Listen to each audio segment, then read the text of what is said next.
Pour moi, cette initiative, elle a cet immense défaut de casser les pattes à la classe moyenne, parce qu'en fin de compte, ce qu'on dit aux Suisses et aux Valaisans qui travaillent, qui s'engagent, qui épargnent et qui petit à petit accumulent un pécule, c'est que dès que vous aurez réussi, on sera là pour vous prendre 20% au moment où vous ferez la succession à vos enfants. Si cette initiative est acceptée, on sera taxé 3 fois sur le même franc gagné. Tout d'abord, on paye des impôts sur le revenu, après on paye des impôts sur la fortune et avec l'initiative, on payerait aussi des taxes sur la succession. Toutes les communes valaisannes doivent refuser cette initiative car aujourd'hui on sait qu'il y a à peu près 11 millions de francs par année qui rentrent dans les caisses communales.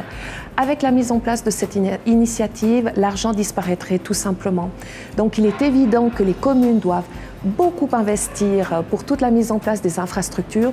Nous avons déjà subi de plein fouet un bon nombre de lois. Il est évident qu'aujourd'hui nous ne pouvons pas nous permettre de ces rentrées fiscales. C'est une attaque au fédéralisme. Cette initiative fédérale va à nouveau péjorer la situation financière des propriétaires immobiliers suisses et notamment et en particulier du Valais qui seront très nombreux puisque 2 tiers en Valais sont propriétaires.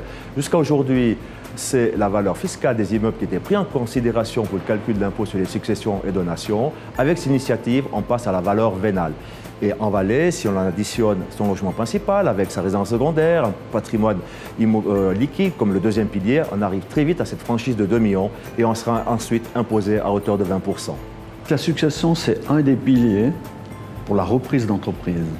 Et cette initiative, si elle est acceptée par le peuple suisse, elle attaque ce pilier, donc elle met en danger la transmission d'entreprise.